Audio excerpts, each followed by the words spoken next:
오늘은 사순절 29번째 날입니다. 이날은 열왕기상 17장과 사도행전 20장을 통해서 하나님께서 우리에게 신앙인의 삶의 해피엔딩에 관해서 말씀해 주고 계십니다.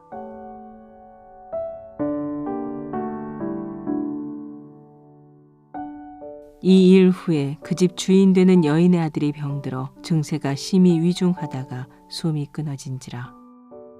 여인이 엘리야에게 이르되 하나님의 사람이여, 당신이 나와 더불어 무슨 상관이 있기로 내 죄를 생각나게 하고 또 내 아들을 죽게 하려고 내게 오셨나이까. 엘리야가 그에게 그의 아들을 달라 하여 그를 그 여인의 품에서 받아 안고 자기가 거처하는 다락에 올라가서 자기 침상에 누이고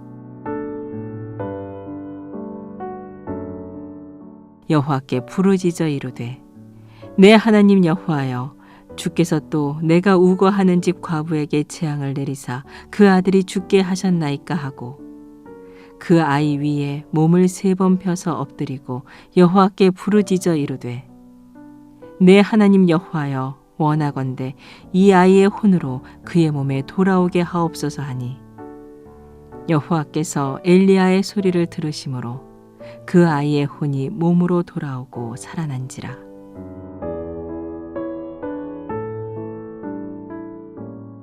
엘리야가 그 아이를 안고 다락에서 방으로 내려가서 그의 어머니에게 주며 이르되 보라, 내 아들이 살아났느니라. 여인이 엘리야에게 이르되 내가 이제야 당신은 하나님의 사람이시오 당신의 입에 있는 여호와의 말씀이 진실한 줄 아노라 하니라.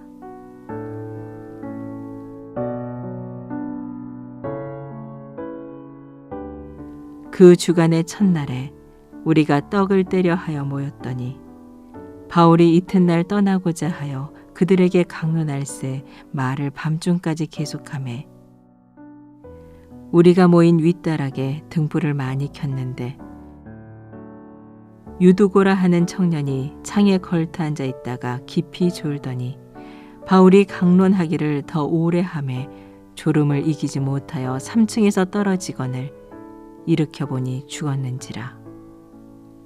바울이 내려가서 그 위에 엎드려 그 몸을 안고 말하되 떠들지 말라, 생명이 그에게 있다 하고 올라가 떡을 떼어 먹고 오랫동안 곧 날이 새기까지 이야기하고 떠나니라. 사람들이 살아난 청년을 데리고 가서 적지 않게 위로를 받았더라. 이스라엘 아방은 풍요와 비를 내린다고 믿는 바알을 신으로 섬기고자 했습니다. 그래서 사마리아에 바알 신전을 아주 크게 지었거든요. 이때 길르앗에 살던 디셉 사람 엘리야가 하나님의 말씀에 따라 예언자가 되었습니다. 그리고 이스라엘 전역의 가뭄을 예고했습니다. 바알은 풍요의 신입니다. 풍요의 신이 할 중요한 일 중에 하나가 바로 비를 내리는 것이거든요. 바알은 비를 내린다고 주장하고 야훼 하나님은 비가 오지 않을 것이라고 경고하셨습니다. 그래서 비가 오느냐 마느냐는 이 둘 중에 어느 분이 참 하나님인가를 가르는 시험대가 된 것이죠. 하나님의 말씀대로, 야훼 하나님의 말씀대로 가뭄이 시작되었고 하나님의 말씀을 전한 엘리야는 위험한 처지에 놓이게 되었습니다. 그래서 하나님께서는 이 엘리야를 보호하시려고 그를 시돈 지역, 곧 갈릴리 북서쪽에 있는 항구에 인접한 사르밧이라는 곳으로 가라고 말씀하셨습니다. 그곳에서 엘리야는 하나님께서 알려주신 대로 한 가난한 과부를 만났습니다.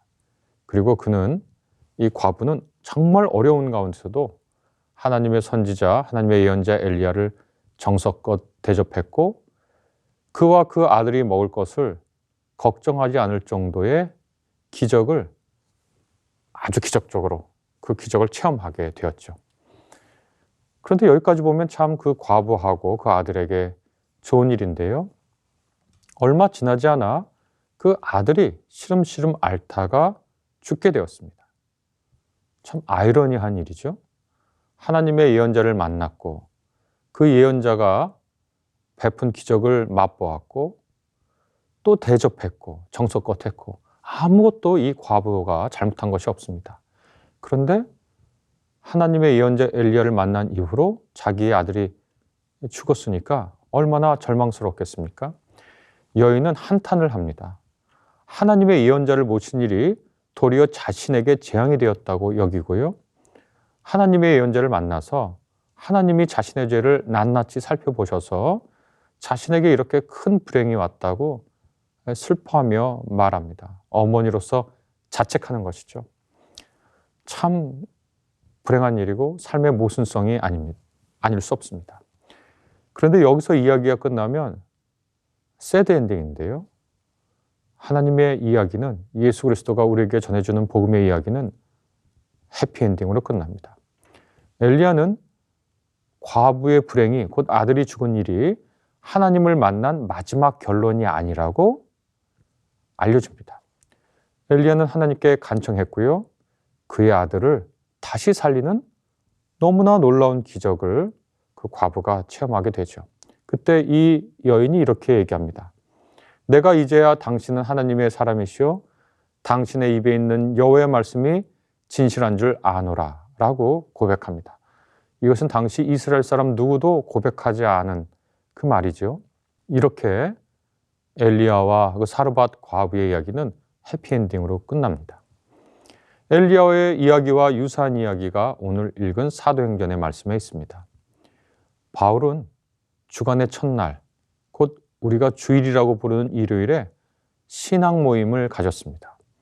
이것을 사도행전은 떡을 때려 모였다라고 말하죠. 성만찬이 예배의 주요한 요소임을 알려줍니다. 바울은 이후 바로 다음날 떠나야 했기 때문에 거기에 모인 사람들과 아주 밤늦도록 새벽에 이르도록 토론을 하면서 그리스도가 어떤 분이신 줄을 알려주려 했습니다. 진리를 놓고 벌이는 그 토론이 한두 시간 만에 끝날 일이 아니죠.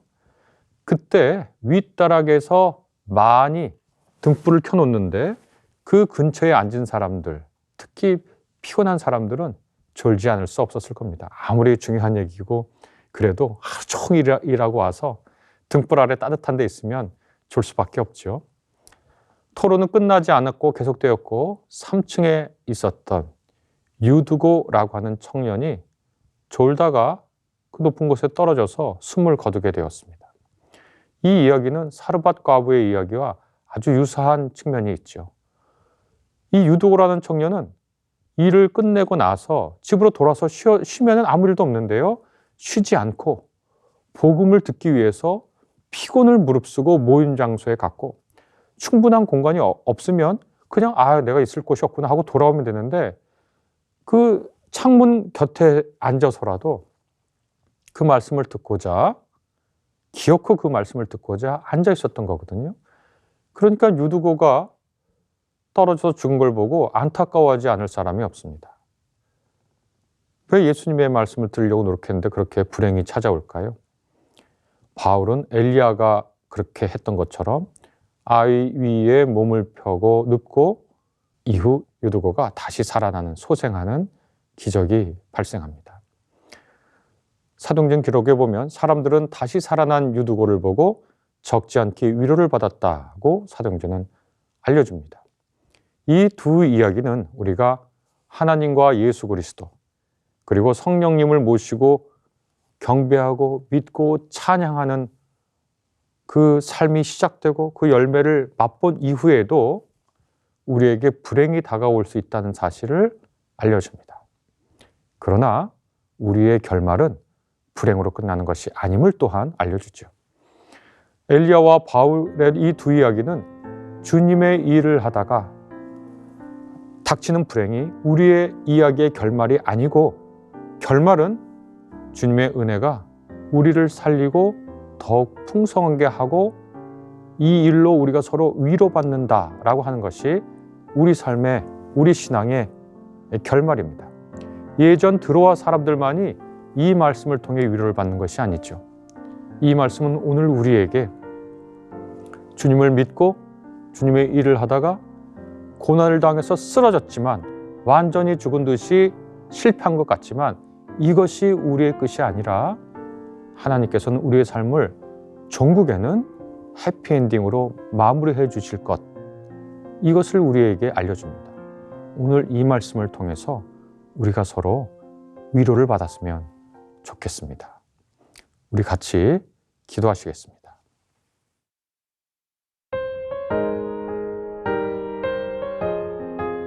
주님, 우리에게 두려움 대신 희망을 주십시오. 우리는 주님을 믿고 신앙을 행하는 동안 우리에게 닥쳐오는 불행과 불운에 겁을 먹습니다.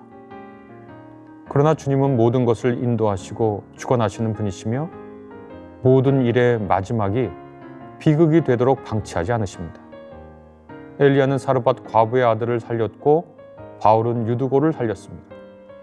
그 소생이 당시 사람들에게 큰 위로가 되었듯 우리에게도 위로가 필요합니다. 우리를 강하게 하시고 성령님의 위로와 능력을 여실히 체험하며 살도록 우리를 이끌어 주십시오. 예수님의 이름으로 기도합니다. 아멘.